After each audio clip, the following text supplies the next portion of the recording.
Assalamualaikum warahmatullahi wabarakatuh. Alhamdulillah wa kafa.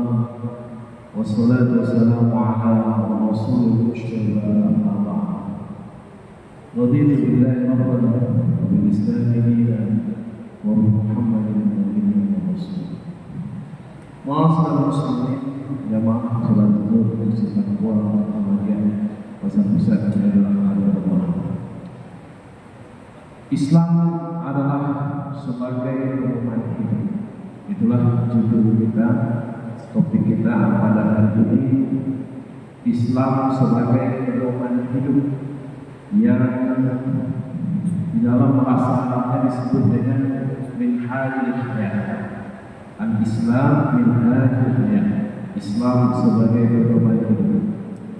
Di dalam Al-Quran, Allah telah memberikan gambaran, definisi, serta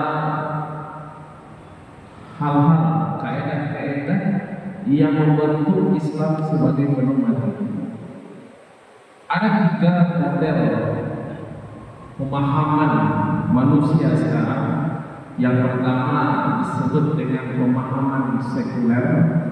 Yang kedua yang disebut dengan pemahaman sosialis, dan yang ketiga disebut dengan pemahaman Islam. Apa bedanya Ustaz? Sekuler, sosialis, Islam. Sekuler mereka memisahkan antara agama dengan kehidupan sehari-hari. Mereka memisahkan agama, kehidupan sehari-hari dengan pemahaman agama, sehingga sekuler ini biasanya dipahami dan diyakini oleh orang-orang Barat saat ini, dan sebagian tentunya juga dipahami oleh orang-orang Islam.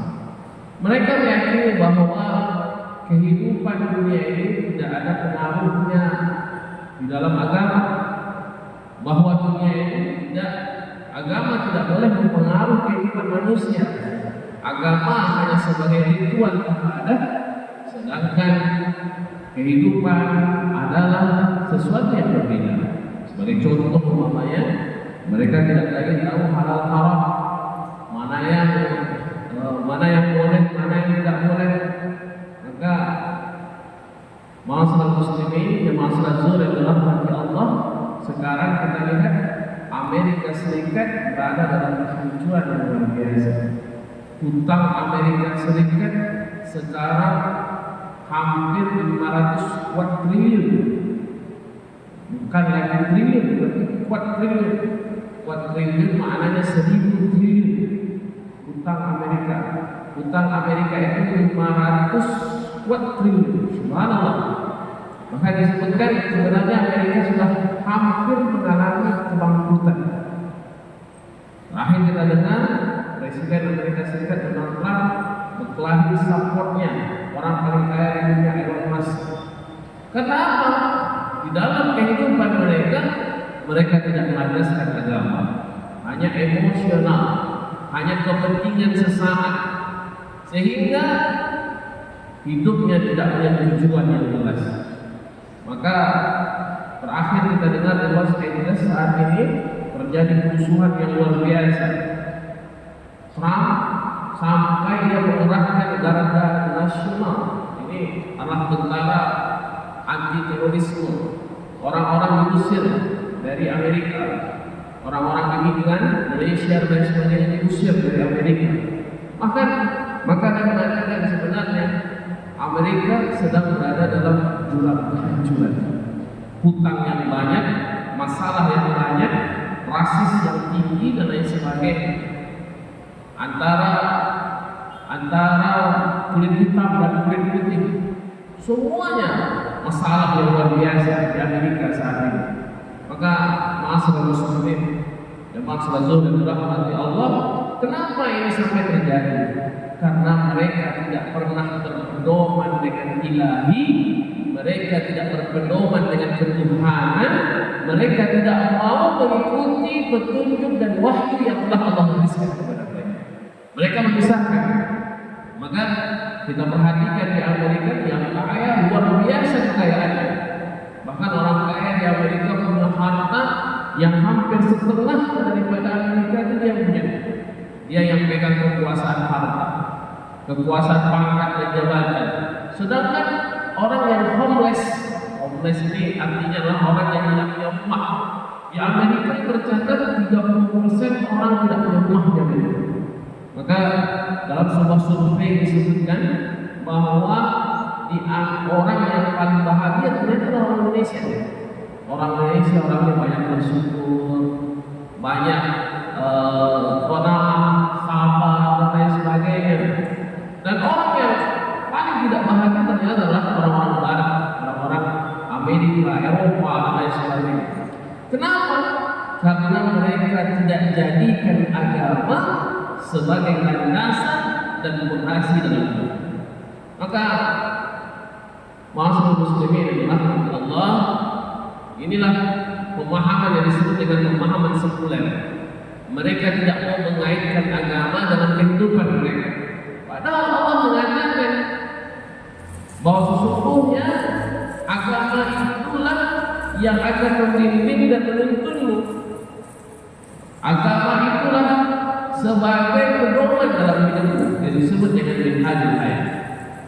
Yang kelompok yang kedua pula, yang pertama dari sekuler disebutkan, yang kedua adalah sosialis, yang mungkin saat ini diwakili oleh orang-orang Rusia, komunis dan lain sebagainya. Mereka menafikan agama. Kalau sekuler, mereka masih meyakini agama, tetapi hanya sebagai ritual saja. Kalau kaum sosialis, mereka pemahaman disebut dengan kaum sosialis, mereka bahkan tidak mempercayai agama sama sekali. Agama menjadi tabu bagi mereka. Maka di Rusia, agama sesuatu yang terlarang. Paham komunis menganggap bahwa agama adalah sesuatu yang merusak. Dan kita lihat efeknya apa? Bahwa sesungguhnya peradaban yang mereka bangun, kekuatan yang mereka bangun tidak punya landasan dan fondasi yang kuat. Maka Islam memberikan sebuah solusi, memberikan sebuah pedoman yang disebut dengan minhajul hayat, bahwa dalam hidup ini harus ada pedoman, harus ada aturan, harus ada syariat yang harus ditegakkan, harus ada kaidah-kaidah yang harus diikuti. Maka para ulama menyusun minhajul hayat, pedoman-pedoman dalam ini. Yang pertama kata ulama adalah an-i'tiqadi. Prinsip utama di dalam pedoman hidup kita adalah keyakinan. Keyakinan adalah sesuatu yang mendasar dalam hidup kita. Tanpa keyakinan, maka kita akan menjadi orang-orang yang tidak bertuhan. Contoh umpamanya di dalam kehidupan kita yakin bahwa Allah senantiasa akan melindungi dan akan memberikan kepada kita kebaikan bagi dunia. Nah, ini keyakinan. Keyakinan bahwa setiap rezeki yang kita sedekahkan akan membawa keutamaan kepada diri kita. Allah akan ganti berlipat kepada kita setiap rezeki, setiap harta yang kita infakkan dan yang kita sedekahkan. Setiap amal perbuatan, ibadah yang kita lakukan, baik itu ibadah pagi, ibadah siang, ibadah malam, salat, puasa, zakat, haji, yang kita lakukan semuanya akan berefek kepada kebahagiaan dan ketenangan hati.